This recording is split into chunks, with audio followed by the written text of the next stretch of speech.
Museveni yakutte Betty Kame namugalamiza namukuba emboka aga 5 ku lubuto namugate oddamu nja kwongera 10 mwaga toddamu okwata ku babbi toddamu basamira toddamu banyega.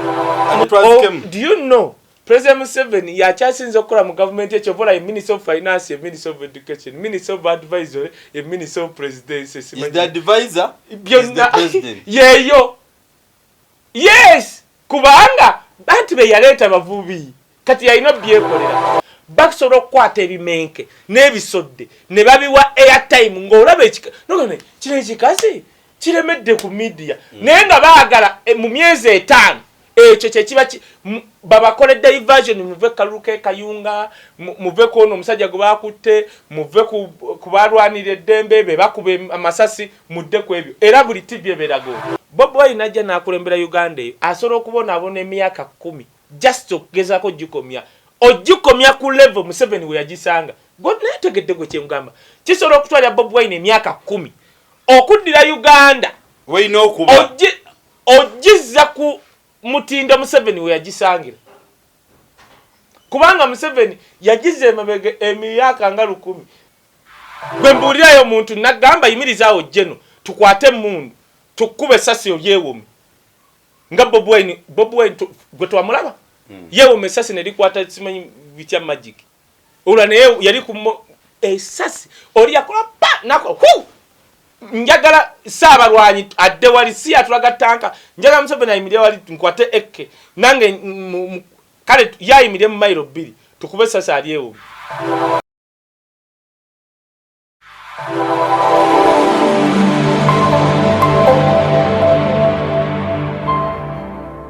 abalabi mwenna abalungi bana Flash Station Uganda tubaniriza ku our second episode of the year 2022 dito abasubiza tugenda tukomawo kumaliriza program gye twatandika okulaba embeera eri mu gwanga awamu n'okubawa live discussion and interaction eya mukulu Tibuhabulo omuli tinga efuuse ensonga mu gwanga esigu kwegendo sigu okulula ate n'ekyokubiri twewuunya nti baguddewo amasomero ne bakwata ate ababodaboda bavuga abamasomero ate bakutte the same situation currently ono mukulu gwe bayita Kakwenza Rukirabashaija is unconditionally nkambwe nnyo ali bubi naye ate order from above Uganda police that document we have it here with us bamugambe no order from above tebajja kumuta oba above yani katonda ebintu bino birabo otya kiriza tumayi is the an above person naye embera yegwanga yo bwete weri neka nakwa tega to discussing ko very important issue omuli amasomero amasomero gaguddwako naye there is no incentives ezizidwa eri abazadde eri abamasomero abamasomero bagatunda dda ezimu zafuuka lodge ezimu zafuuka mabaala ezimu zafuuka church abasomesa abamu bali mu block bali mu chapati kugamba people have lost hope mu yokudamu okusoma n'okusomesa kaye ngagwe omuvubuka how do you encourage how do you advise muna Uganda ensangi eya leero olitona agenda kubeera bwate paka etudapala lava aina basibu 10 eryanda bananga batula batuyita bwato tode ebabega wa kamera tuyita hood the big man leo msajja tode ali kubuka ekitagweri byona biri wansi bino nenga ye Uganda mwetuli new year one time you see these people abera behind the camera ne mbalabaka but they make us proud baba bakola omulimu gw'amaanyi Tone the Guineas ne Wood the big man lumujja balabako naye sanso balaba amanya gange nze kayebuzido omutaano omulala yakulira ku mato mutali mazine serira akabulijjo mbajjukiza twava erengo isingiro ne tuyingira ano Buganda tuliba n'abasabasajja kabaka etwatuka nenge ne tuzikyusamu bino baali bagamba oligo wendigo tumala kugwa kugwawo kabaka wa Buganda yakola ki yasembayo bomuyingira n'amatama go buku tugasalako gwerinda kwalo minisita gwe tuyo kumpe kusalako amatu tumulese ayogera byayogera ajereza Obuganda ebyettaka minisita wa Museveni anyonyodde ebifu tumutunulidde naye manyi Buganda yewe bwene kusalako amatu demimwa anti oswala we time Omuganda ogamba nti oswadde nti oba amatugo debimwe bagisazeeko ti bye wayogeranga bimaze ne bikuswaza nze newunya lwakubanga President Museveni yatugamba mbweno cabinet gyalonze biki yabavubi kati nze minisita kyonna ekintu kyayogera waba minisita yenna nga kifu tekinkankanya nnyo kuba omusajja agambirawo be nalonda bavubi wali oyagala gambe basiru kati goyina kumanya nti mama wange yayina eddwaliro eyo ekizinga bakitalwe nabatya kyakabinya kya mukulu bamita yaliko emupi wa Kalangala Timothy Lwanga ne bameja muganda yali bamita Lugobe kyakabinyo naye omuntu oli kasagamba nti oli muvubi abagambye omanya abaganda takuvuma nti kumanyoko biti agamba statement nebunula kyoli oli muvubi kitegeza you are low lana you are slow sisobola kuddira muvubi ne musaba bitabu kati Museveni yamala dde okudefininga cabinet ye kyevola balukutana baali balina okuvaamu ng'aleese bavubi bamama mbabazinga balina okugenda babakabulinde bani abo bwe bato balina okugenda kubanga omusajja agambye bano bendeese ki bavubi otegedde kyenkugamba kati abavubi ate abavubi bagamba bakwate mukene kyovola beti kamya bwe yali awungawungamu mbwe akwata big fish bamuga ddayo ku mukene ddayo totuzungirako tetugamba nko kwata bakondo ba basede za government twagamba genda kwata bannayuganda ba bankoko simple as that tuli mu government ne regime y'abavubi abavubi babba abavubi balya bubi omuvubi abavubi abo balaba tewewunya doctor government ya Uganda nga abali mu babbi why omuvubi addirengege n'ebyennyanja ne mukene su ne waliwo bije bukasuku obwennyanja bule byonna n'abifumba mu seppichi emu ng'atadde muwogo oba ekyo ekintu bakiyita batya sebakita na kitobe kale kino kye bayita kitobe naye eri mu bizinga nti nagenda nga mama nga ayina eddwaliro actually yasooka okukola nga health center free nga yakabi nga bajja abalwadde eri mu bizinga nga babireeta ku ddwaliro lya mama wange siri ali government era bwe yafa twalireka nituterekera abantu otege n'ebyuma byonna ng'oli w'amaanyi se ffe tukoledde Uganda eno oleeta bantu ba Museveni naawe bano bajja jjiryamu byokoledde government bisingira Museveni famira yaffe bekoledde government bisinga Museveni ki kyakoze yajja nakaki ambuulira gwe ŋŋambe nti ki kino kiyajja nakyo tingatinga ate omuntu kati kankuulire singa kati kalugaye mu kuteesa ayogera nsirika mugisha muntu ayogera nsirika abo balaba abasajja abo kubanga abasajja abo babajja gye babajja abamu balina zi diguri zaabwe si ekyo balina famire zaabwe ennungi abo bamugisha muntu baani naye tojja kuŋŋamba muntu yali mwavu what did you have actually yalina tunnyukiramu do you know nti no President Museveni singa okufuuka omukulembeze kwambulema singa ndowooza nayafa dda gomanya obwavu obwali ewaabwe otegera gwe kyenkugamba laba bano abatandise okukubanga batwala tuli live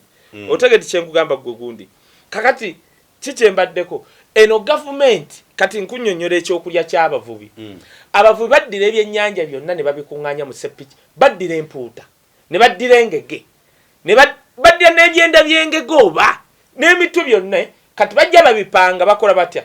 basooka ne baddira muwogo kati oddira sepiki bwete engazi noddira muwogo ng'omusazesaze n'omusooka wansi ng'opanga kati bw'ogira layini bwoti n'opangako ate empuuta ebyennyanja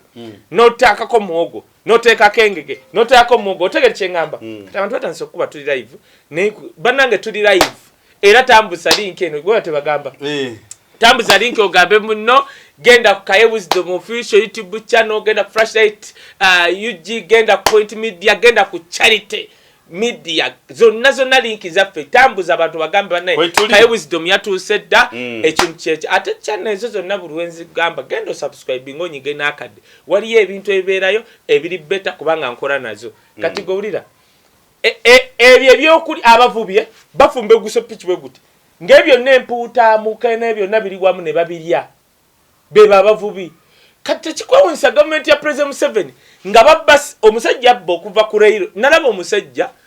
nga bamubuuza ettaka lino lye wajja ku Railo lyali lya ssente bweziti wazisasula nagasijjukira ettaka lyaleyosasi MP Mulamba wambalala yenna ali awo n'akatweke ali mu kugamba sijjukira nze nyine wantu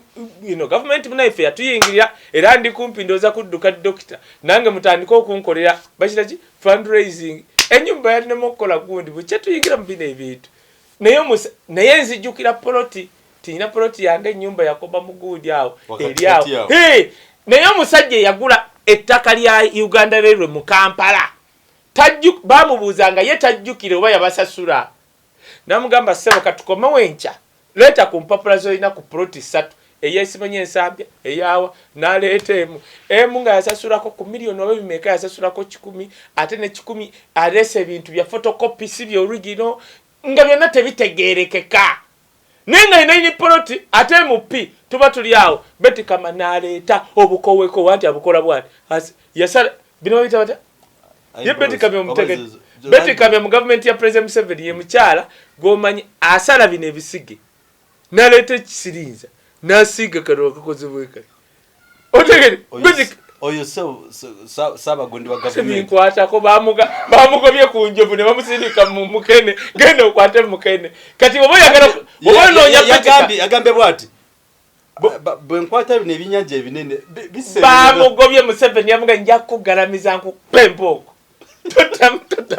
totamuna kutawana era yagenze ku CBS natwa mnaga President Museveni tajja kunyingira mu mirimu gyange abyogera ku CBS jamanyi ndi medicine kajja muti mubuze bikakali bamukubidde wali emboko ku kororo ali Museveni yakutte Betty Kama namugalamiza namukuba emboko aga 5 ku lubuto namuga ate oddamu nja kongera 10 mwaga oddamu kwata kubabbi toddamu basamira toddamu banyegako ojja batukangira bekange mitima kubanga ababyane Museveni yetolole eno namita anko wedeno se mutabani ozitira abaana Museveni yaga Betty tozitira family tojikwata who is promoting corruption tojikwata goma ekiremeseza government ya Museveni ekiremeseza government ya Museveni yesebo kiri ekintu eki kimu kyokka kiriwa abantu beyandikutte mu corruption Museveni yagala n'atukola ekizibu yakima omwana wa Senga omwana wa Muganda omwana abakuza Museveni bonna n'abawa emirimu kati omwana ajja ne matamabu oba amanyi ebintu oba tabimanyi n'atuulawo government yonna neba competent kyobula Museveni government emumenya do you know President Museveni yakyasinze okukola mu government ekyobola ye Minister of Finance, ye Minister of Education, Minister of Advisory, ye Minister of Presidency. Is the advisor? Is the president? Yeyo. Yes. Kubanga bantu be yaleta bavubi. Kati yalina byekolera. Actually, ebyaddala nga tuze mu byaddala bino nga si byamu. To me, tunira government ya President Museveni ng'ogyeko Muhoozi mu magye. N'oggyako Katumba Wamala. Ani omulala awo tuli CDF noleeta oli David Muhoozi eyali CDF nole nkugamba abantu awo musajja ono aluwa omungambani bano bangobi bano PS Ministry of Finance abasajja abakozi baluwa ndegera kundeetera Mutebi ojja kusanga governor mulala nnyo Mutebire musajja atwa ebintu byamusobako leero muwulidde ali mu ddwaliro ekyali mu kkoma luli ali mu gundi ate nga tebamuggyaawo kaka kyoyagala okuga Museveni bamuloga nnyo tala nti ne Mutebire awetteko toleeta bizibu ku Mutebire kuki ati kakyenkugamba ojja ssanga nga ne Museveni ye governor naye ng'aleka Mutebire mulabe atamusoma Museveni ye governor wa Uganda, ye CDF, ye Minister of Education, ye Minister of Advisory, ye Speaker wa Parliament. Tibuhaburwa. Ye good. Yani baba Chief Justice. Omanyi lwaki Speaker wa Parliament? Museveni. Omanyi lwaki mbuuza lwaki? Lwaki se. Anti Speaker akwata Parliament bonna ne bagenda Museveni nga Museveni badde yaga tutese kuki. Nabaga njagala mutese ku Kongo oyagala kiggwe kitya njagala kiggwe nga tugende Kongo Amongi alupo no Amongi olanya na Amongi balumba basi tukane bagenda wa Museveni njagala kunyonyola lwaki President Museveni ye speaker wa Parliament ya Uganda ye advisor wa government ya RDC ye LC1 ye LC5 weka era yakulembera national Sewage Corporation and water maybe one person. Yes, ye wa umeme go wa umeme ndagano. Ye CEO wa umeme. Ati ani goni. Yeah? Askari wa parliament. Kati kundi. Kati uliriza. Katika nkubule cha speaker kitegere. Olanya. Namongi. Bagami tuli ku kibazo cyaffe. Byebyo gwobo mpaka ya jango yogere bibyo. I challenge any minister to come oboli wenale oboli wati njaka tubikwata ko ate kakati tunaddawo tunatya tunata tubadukanire wobo wuliro yagala gwe jango yogere bibyo katika nkubule lwaki Olanya ye speaker ani Museveni ye speaker Olanya amuya omanyi constitution ya Uganda kyegamba page bisatu plus President Museveni Minister of Finance. Minister of Finance Kasaija, the law says, ayamba buyambi ku Museveni. Ekino tekyaliwo. Kati ekyo kyona bakibateka ku Minister of Finance. Kikola buli wamu woba wero C1 oyamba buyambi ku Museveni. Museveni wero C1. Museveni ye abujira ko kufuka mama fina ye bikiye bitu. Kati Olanya jabati. No mama fina kati era mama fina we yatandika okweyogeza nti yabera kempewo. Oloza kyala Museveni. Newo otuuka linga gwe mama fina ngoli kempo otuuka enoga sebo saba pewo mbadde nzize sebo badde yagala tusawule tutya bwotandika byegeza nti gwazi na todda oyina okubeera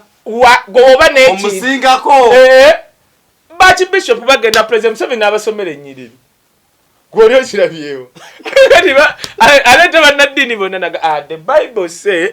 archbishop atudde kadina atudde ne bana abalokola abeefumula bonna batudde yabasomera ennyiriri ate naziba nnyonnyola bagambye byonna bituufu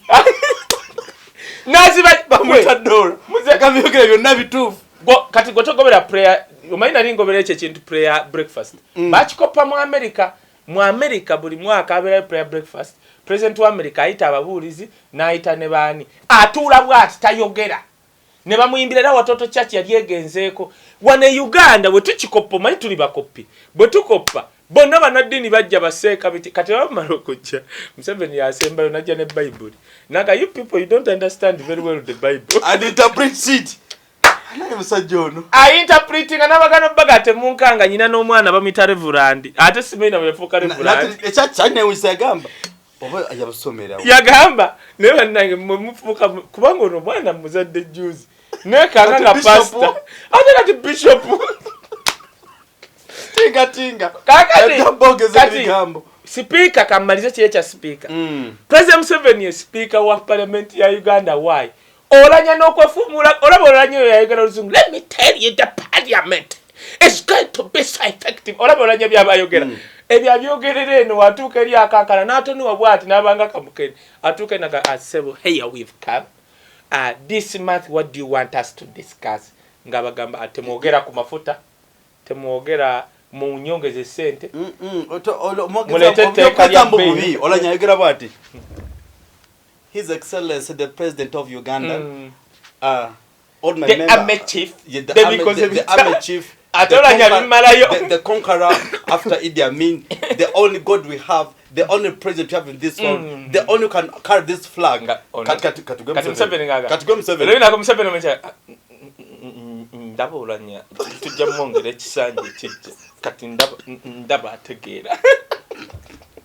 What should we discuss in this coming parliament? Speaker. Why not let this month? No, this month. The schools are going to open. What? Oh, so no chokera. Can the schools open now? Do you want us to bring a law on schools? Your Excellency, this month, January, yes. What could you like us to discuss? Do you want us to bring a law on schools? Do you want us to talk about petrol? Now, Olanya, listen to me. Don't talk about anything concerning now. Olanya? Don't discuss anything like petrol and no bills, no what? Okay. Yes, Your Excellency. Yes, Your Excellency. Yes, sir. Report yes, the yes, Dad. Thank you, sir. Thank you, Mama. Mama Janet. Thank you, Mama. Thank you, sir.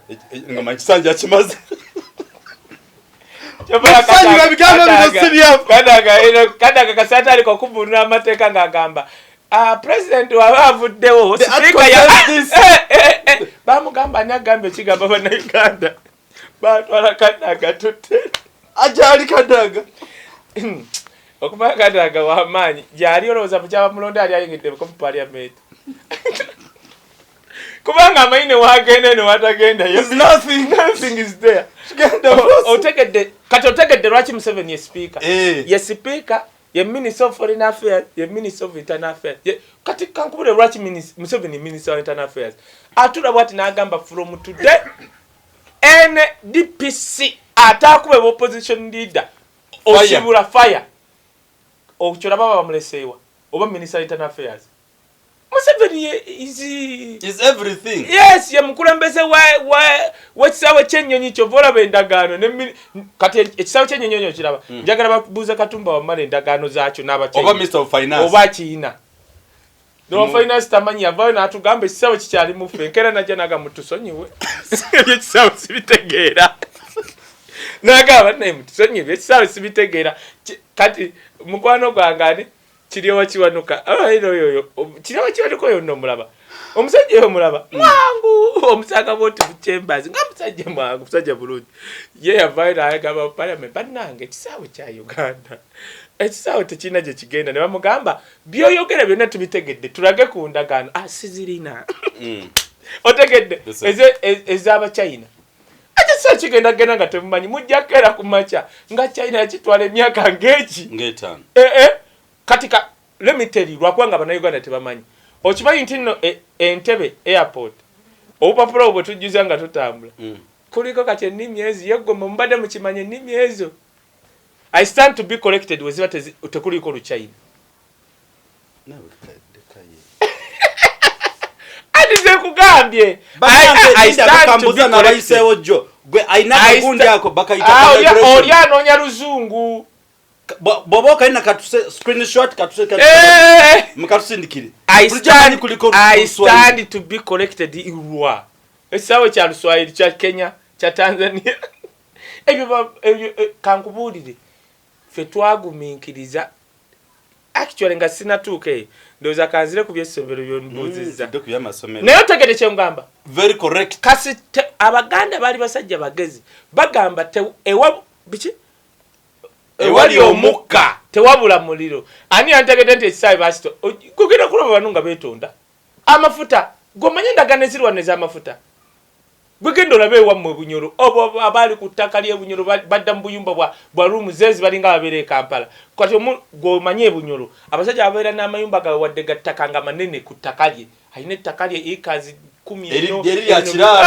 eri lya tobacco baba jenga babasubiza mansion ne babazimbira obuyumba bulinga bweka two rooms atenga a lot of money was spent kati nze kankule nsoro okubalira ebintu Uganda endagaano ze tukoze wano endagaano nga 3 mala nenkuwa Panado nga awezide mpayo ku Panado omutone gukuluma kati nedda kati olaba nono wudwe yeyagala akimanyi kabowo odwado de kabowo limanyi didye bateka oli akabowa ku roofing omukazi yajja nagamba ndi investor zize kubazimbira ddwale ne tukuba engalo etteeka ne lijja mu parliament oba tteeka bateesa tumwewolere sente investors ze nene tumwewolera sente mu parliament ya Uganda mu World Bank ne tuzimuwa investor azimbe ddwale investors zimbe ddwale twawola sente nga government ya Uganda yewoze netekayo musingo netukwata billions of money netuzimwa azimbe ddwale gendero werubo kiriyo bibati nenge kyewunyisa gwe investor but don't the definition of investor wali amanya agafa olabo oli azala muntu bataza kuzala muhozi mu 7 bitya byo wali amanya agafa kati nelinya investor lyafuka kidoli nothing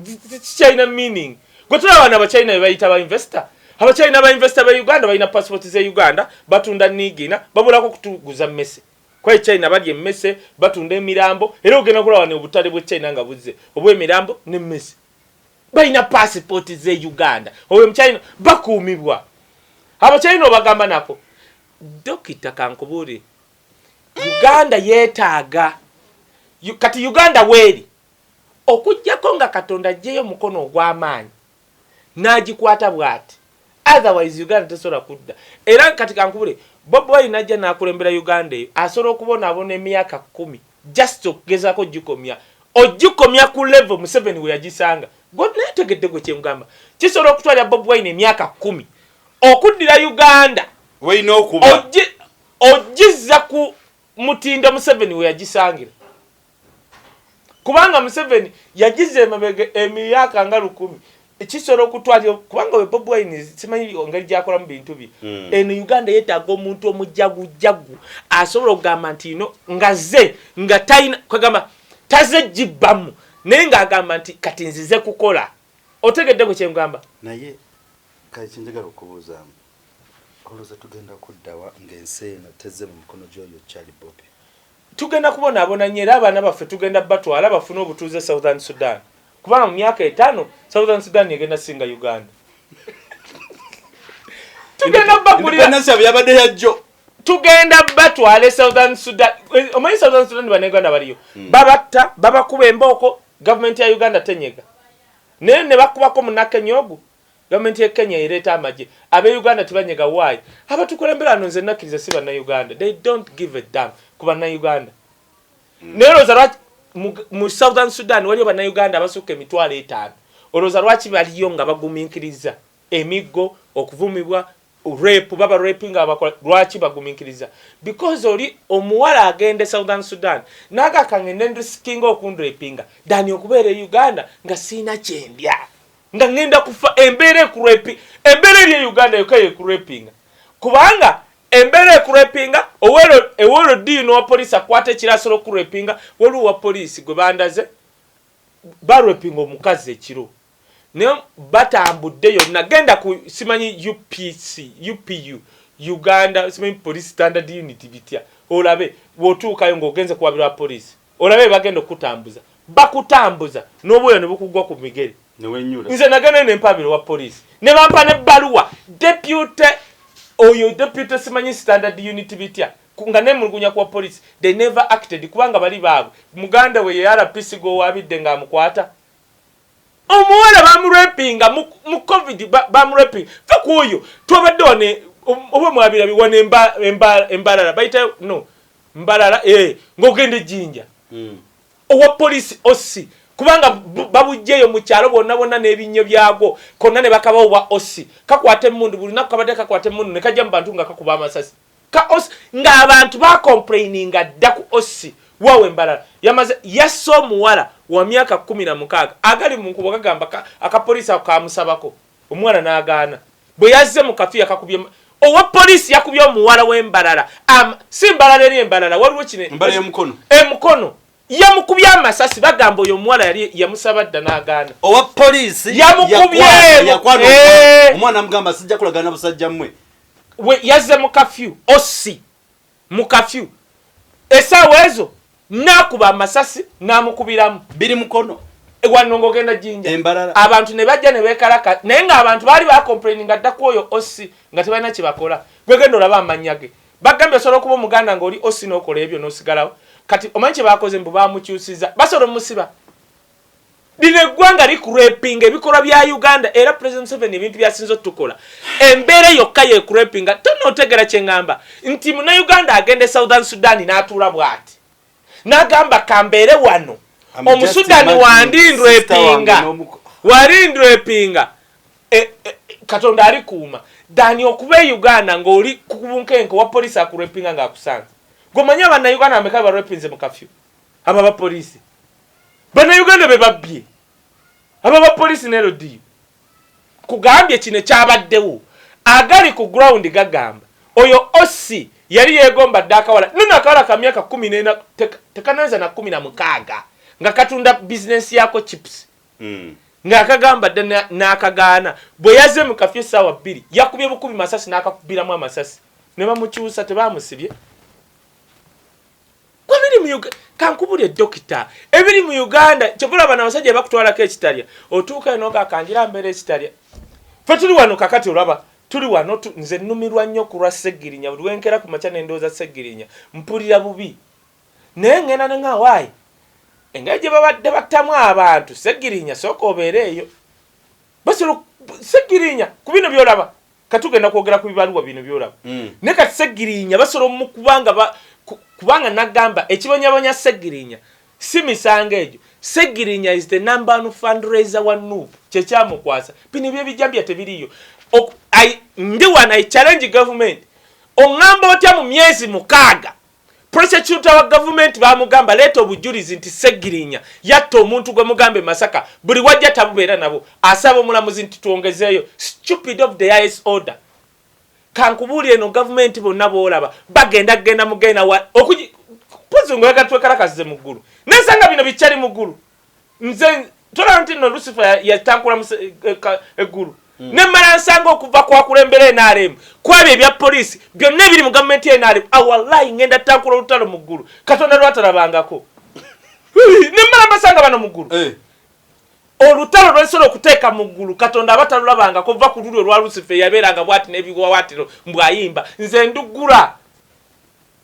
bana basajja batukoze bino tusinga bayitira kwayitira yavaayo nagaba naye nakusala mitwe bano ne bano ensi neisitegeera ne bano bakusala tebagamba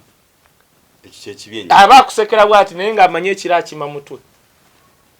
beyita bannaddiini balokole kati beyita bannaddiini balokole beyita basuubuzi tebawa misolo we are here kati kansooka nzire ku kyamasomero waŋŋambye amasomero kati kankubulire mbw amasomero kansooka ekimaliza bayi tubadde twogera kuno nekulu kati kankubulire gwe dokita amasomero ge Uganda batugamba nti bagenda kugamba ku masomero ku sukulu nze balese sukulu fees nga bongeddeyo emitwalo 3 nti extra study hours anze nabagambye omwana wange nabazo bayina sukulu fees bagazo oleeta olupapula lwa requirement nga requirement ze baagala singa okwatayo omusajja ayogerera emikolo yani bakidaawo n'omuleeta requirement ez'omwana wange gwe ntwala kusome zibulako kuleeta mwogezi kufuuke kwanjula requirement ze balese requirement amasomero ze gasaba ofuna bufunyi bakiddawo omwogerezi w'emikolo ne kufuuka kwanjula basaba enje basaba sukaali sabbuuni webatuuka ku sabbuuni ane twagala geisha emiti bagayira geisha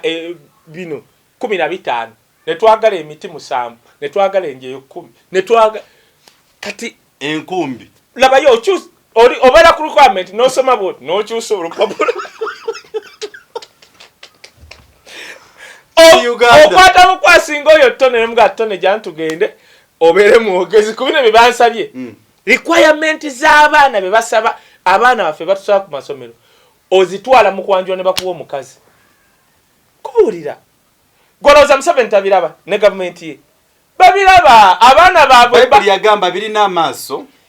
labayo babiraba ne lwakubanga abaana baabwe basomera ku ssente za gavumenti. They don't feel the pain. They don't want to know. Go bagala kufuga ngoli munaku. Era muno Uganda ina akaba bananga school fees bazo katile miteri. Goloza Museveni tachimanyi nti UPE abana baliyo baberayo bakibogwe. Hachimanyi netayagala mwana wasomere mu UPE asomembo obusawo okusimanyo bwa lawyer akompitinge no mwana we. Someso mwana wo mu UPE ye afuka sukali. Hayingira amajoba police. Ata akoma kuba kopolo baba mwadde nnyo rank. So yasomera mu UPE ogenda. Nembo tegedde. The system katika ngule bonna abantu abali babadde mbyobukule mu politics mu 60s, 50s, 70s bonna bafu okujja ka Amin. Bonna bafu bayina ekintu eki bayina policy emu tofuganga abantu bagagga. Amin yekka yali akijjeewo. Bayina obota akirina Museveni akina Lutwa akina Kafanku nali bonna bakina because by that time kyali kikola kyebakula bamanyi tofuga abantu bagagga okujjako abagagga waddengo bamanyi ba family yo oba bataba ba family ngo solo ba controllinga mbulirayo wano mukwana solo keranga awogera Bob Wine namala akyogera business yefa. That is the system. Bano Uganda bane guno twatandise 2022 tutandise na fire bino njagala mbigambe wetegeke either ogule takalyo oba ozimba takalyo oba olemere Saudi Arabia noga bannange okusinza ku wisdom byangamba kantwale ekibaluwa kya myaka ejo myaka ebi usanga omusajja anaba afudde yes kubanga sagala kugambe ebyo obo yagala kugamba nti Uganda nterevu Uganda nnungi gendo labe isima mijagulo oli omusajja emyaka enkaaga mu 8 olaba ku Rusumu ya mulema gendo uliro oyo gendo uliro omusajja kubanga olaba olema ku Rusumu olaba olema ku Rusumu alinganga fridge kitegedde ate kati yagala ngambe nti alinga Shiraga Shumba oba Lydia Jasmine alinga fridge no kati Tony njagala tuambaze Lydia Jasmine ekyo ekigoye kyammwe ekyabasira ne ku Rusumu olabe enjawo Lydia Jasmine tomulaba nti munene naye yayawula gwe tomulaba omulabo mutya kati ndete Shiba toba comparing na obali bachala bamama bakadde bazaala baluwa bakuruzu bazaala kinawa atakana akamuke ketuteeka kasa omukazi yagamba ne bannange abaganda basajja bagezi tono kimanyi nti abaganda basajja bagezi bagamba nti temuwasa bakazi muwase enju oyo mukazi yayogera ekigambo kwenako mu kutegera yagamba mbu bwe namalanga okubeeranga ne seeka mbikolo ebyekikulu engeri gye yayagalanga nnyo omwana we ng'amala agenda ku kitanda ky'omwana we nga beebaka n'enfa kati okay mu bwongo obadde ne bbaawo mbu mbikolo ebyekikulu kiro kimu mbu wamaliriza ndowooza n'omuwa enkumbi nadda ku kitanda kya mutabani we lwaki kati bonna abantu abaaliwo abategeera bakwata ku mutwe abasiru ne baseka abanyi ba Walanyi nenga yayogera bwati kisi what kind of society era kyova olaba mwekamba buulire bwe mulabanga abakazi abo nga bali ku media government eyina ekintu kyekola government zine za Africa zidira ebisodde ne babiteeka ku media siriwaza society babajje ku mulamwa kyovula kati abawuliza Kai Wisdom mulaba babalondemu abagala okukulakula n'okugenda mu maaso okumanya ebigenda mu maaso bakusobola okukwata ebimenke n'ebisodde ne babiwa airtime ng'olaba nogane kino ekikazi kiremedde ku media naye nga baagala mu myezi 5 ekyo kyekiba babakoledde diversion muve Kaluke Kayunga muve kono omusajja gwe bakutte muve ku balwanira eddembe be bakube amasasi mudde ku ebyo era buli tibye beragoyo bannange yono mba wange Engineer Gasia weya nze nimbe South Africa Engineer South Africa alayuka bwati how ambulire office ye otegedde ekyo kijje mbuzingo ngai gwoso kati Dr. Number 1 mukyalawo n'akeera n'agamba mbu oyagala nnyo omwana we bwe mumala okukola akaboozi ak'ekikulu ekiro mbu ng'ogenda webakate ne omwana does that gwe ekyo laba kigatta mwambe muteka mbuteesa omukyala oli mukyala mugezi nakyo kigambe nakyogedde ku TV nga ndi ku baba abaganda bagamba oyo musiru wa bbaluwa walakiwuliddeko Tone gomanyi kyekitegeeza bwe mugamba nti oyo musiru wa bbaluwa gwe dokita bamusiruwaza busiru laba nno kati bwe ngamba kankuyigirize ffe abaganda abanyumunguzeemu simanyi oliwawo oligere kati ffe bagere golwajja otambula ng'ozunga mu Buganda kagwate ate ani agambe nze nzaliddwa abajja bazunga ompise Museveni yajja buzimu Buganda nze nzaliddwa muno wobeerawo enjawulo yes I'm a citizen of this Buganda era kikyovula mumutusumbu abajja obuzi kakati wuliriza zosobola kuŋŋamba nti lwajja okwota nedda no abantu abazaaliddwa wano baba banjawulo kyova olaba ene western njagala oleeta abawestern abazaaliddwa muno kyova olaba abawestern bonna abakulidde mu Buganda babasosola nawe tudde waffe batusobola ebirala bibiganda ekisooka oba oyogera olulimi oyogera broken empisa njagala oddira omuwestern akulidde wano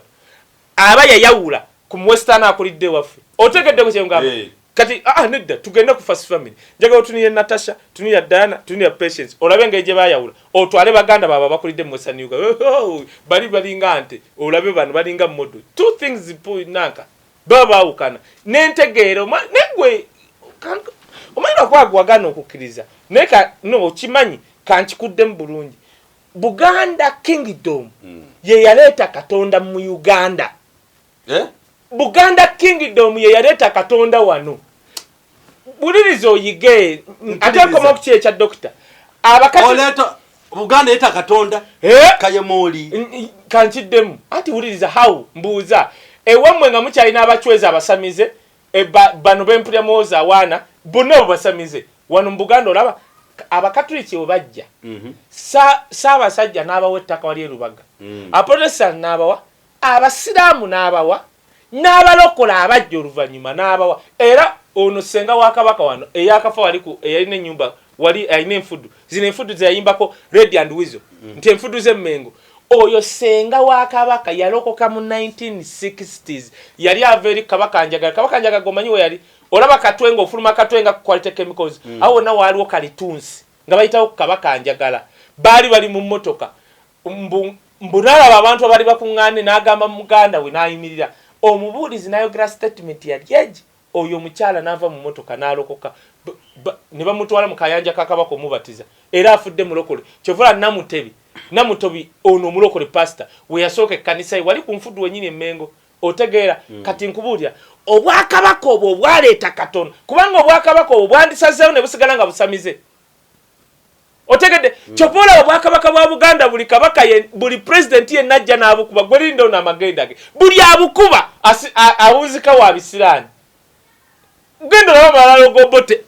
message ezimuyamba okugasa wako goroza lwakyamini paka ne kakati Museveni akubya Amini amukubye ku CNN Museveni lwatambula agamba Amini yali mubi bannange Amini yali mubi naye erinnya Amini lyagana okuva mu kamwa k'abantu nga the greatest leader one yego kimanyi nange kimanyi Museveni emyaka 3 amaze akuba Amini bannange yatustira abantu Amini yali mubi ne buli wayogera kwa Amini erinnya Amini family ya Amini yali awe kawempe tebagikwata abantu bajagala okufu awo nyini bwayise yambukawo kazo Muganda wa Amini awo tebabagoba abantu be babakweka no bakweka we bali gendo nabo bana ba Amini abali mu Kampala omanyi lwaki Amini tasobola kuva ku mitima gy'abantu yakola ekintu eki kyajjako omukisa yakomyawo enjero ya Buganda waliwo omuntu gwajjako omukisa n'ekisiraani obwakabaka bwa Buganda muggulu bwine entebe nnene bwe buti wayi bwe bwaleeta katonda wano Ssaabasajja yali asolokera ku makya n'agamba saagala bintu biyitibwa njiri wano nga olabe China ye yakkiriza enjiri wano olabe kanisa y'abalokole eyo Makelful Gospel Church eyo be bawaye takeri genda eri mu church yambuka owino yambuka walinga ku Ring Road be bawaye takeri ne bagamba musinze Mukama genda mu masiro mu bayitayo mubuka mu masiro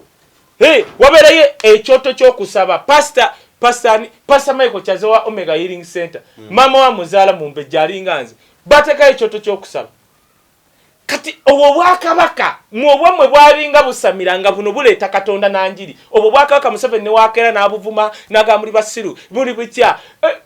yatwala ebisiraani otegedde gwe kyengamba kati kankugereze n'omuntu omulala ye Bobi Wine nalaba Bobi Wine nagende edda nga mukyala we atadde ekyoto prayer altar mu lujjalu kyova olaba buli omwa goloza waki bawayiza Bobi Wine bino bitugenda okwogerako byempulidde mbwe baluwa Illuminati Bobi Wine nga sikiwa nti Bobi Wine alibeerako erosi mukyala we yateekawo prayer altar era nga weetuuka buli omu ne bijjakati byagaana mukuŋŋaane mukyala waffe anti yagambye leero kusaba nga basaba nga tetusuubira nti Bobi Wine alibeerako nowerosi nga bya music oyo mukazi oyo mukyala we si byakwekwasa nga bano bolaba bakulembeze mukyala wa Bobi Wine ewaabwe yateekawo prayer altar nze nabirabako no simanyi banjo man yalina oba emmotoka ng'eringa taxi bitya twagenda oyo mukyala we ng'ataddewo ekyoto ky'okusaba katabyesiraamu nga bano nti bo bafuuse balokole nga bali mu buyinza oli ali wali nga tasuubira kati ezo famire ezo ezikkiriza mu Katonda ziba nzibu gwe mbuulirayo omuntu nagamba yimirizaawo jjeno tukwate mundu tukube esasi yeewume nga Bobi Wine gwe twamulaba yeewume esasi ne likwata simanyi bitya magic olwa naye yali ku esasi oli yakola pa nako njagala Saabalwanyi adde wali si atulaga tanka njagala Museveni ayimire wali nkwate ekke nange kale yayimire mu mailo 2 tukube esasi aliyeewume yatasobola abantu abamu babeerako Katonda muganda wange nga yakuuma oyo Bobi Wine gwe mukwate ko olabe gwe tegedde n'ekutegere kyengamba tegedde bulungi katuze onzija kukiri ekyokusoma ono tanzija kucha kusoma waliwo kye bayita nti ono musomi musiru wa bbaluwa kati kankubuulire kye kitegeeza awo njagala nnyo mu Buganda omuntu waba yasoma nga musiru ate aba musiru wa bbaluwa kwegamba okusoma okutegeera n'amagezi tebabyetimba bwetimbi biba bikolwa dokita otegeera knowledge and wisdom you don't just wear them bikolwa. There must be some acts to portray your wisdom and knowledge. We must see reasoning. We must perceive what you say. Kati reasoning ne knowledge buba tosobola biraga ngobera bot bagama bawo yabye milioni 2 ayono nge twoliteeka mbisambiri ya musajja gobaga nti no mubbi mbwate gwe dokita oba musiru wa bbaluwa okitegedde gwe kati mwena mwina diguli singa mukola ebintu ebitafaanana kusoma kwammwe omuganda agamba oyo nogolaba musiru wa bbaluwa kyabagezako kugamba si musiru busiru nti teyasoma wabula ayina ne bbaluwa mu kusoma kati obusiru bwe tosobola bukyusa toddanga mwera n'ogamba omuntu nti oyo yasoma mbono dokita ate tuli ku kusoma na dokita ebikolwa byo webiba tebiportraying they are not parallel no they are parallel ebikolwa byo nga tebifaanagana na kusomako oba musiru wa bbaluwa one gattako 0 era eba 0 one times njogedde ki one times 0 eba ki buliro libwe bayi tayina bbaluwa oyo olowooza tayina bbaluwa kale otegedde ekyo nkutegedde sebo times esigala tosobola ku you can't multiply a 0 n'olowooza nti onoofuna ekintu it is 0 times 0 kayawo tuveewo gwe wuliriza kye nkugamba otegedde omusiru w'ebbaluwa era omuntu yenna gwe teebereza abantu edda twatyanga abantu abavanga Makerere kati laba regimu yammwe njagala obale President Museveni yakatuvuga emyaka 3 kati bale emyaka 10 emabega oba 15 education engeri gyefudde kasaba atandika bokwewaza diguli zitategeera kati awo that is a problem ebizobuliawo okyawana omuntu ndi ova Makerere kati otona asobola okuba tayitanga Makerere bw'okwata laptop byakola n'oleeta omwana ow'Emakerere tabisobola yo musiru w'ebbaluwa kati ono tona ali emberenge kati oba tomugeza oli yamala emyaka 4 mbw asoma IT ng'omugamba nti kati tona asiba ku mberenge n'aleeta laptop n'amugamba kolerayo ekintu ekiri extraordinary ku laptop ng'oli amanyi jigula n'ebbaluwa tamanyi kutypinga bulungi bbaluwa naye nga yasoma IT kati kati education ya wano equals to nothing. Why? Nti sibe bano ba Apollo nsibambi abasajja abasomanga masters nti Apollo wayogera fena sokona tsirika tuti amala kwogera netwogera bajoni nagenda nekati abaye kakati ajja n'omuntu yavuga oleta bali amuleba nakuleba era bali amuleba so kati bino no twavudde ku masomero twogera kuno nakuli bannange abantu kwe bali so no lwensonga eyo so bino ebyessomero by'ombuuziza ng'oyagala nkiggale amasomero gavumenti ya wano tereetangako poliisi efe valinga munaku abanaku kyowulira kye bagamba omunaku waakufa you must die ojja nga katonda actually bano abatufuga beewuunye lwaki temufa you have to die baagala kubalaba nga mukunkumuka why babakoze byonna naye muganya okufa sukaali wa bbeeyi bakama naye bano basajja abatafa do you know nti nze muna Uganda omwe atakkiriza nti Uganda erina abantu 44 million because nze siraba 44 Bungereza erina abantu around 68 million naye otunulira London nga buli omwe ali ku munne n'obala Manchester n'obala ki ng'eri 64 Uganda ngamba eri 44 bw'ofuluma mpererwe toddamu laba bantu ngate ng'oli mu city tuli millioni 2 mbutuli tosobola nakunga nti tuli 4 naye manyi lwaki bazirekayo ezo buyambi anti World Bank bayamba ku nseze zina population nze omu kubakkiriza nti maybe population figures za Uganda ziri hyped okubuyambi tosobola kubanga Bungereza yenkana ne Uganda obunene ne Uganda kati bwotunira nga bakulaga London abantu buli omu ali ku munne Manchester buli omu ali ku munne Liverpool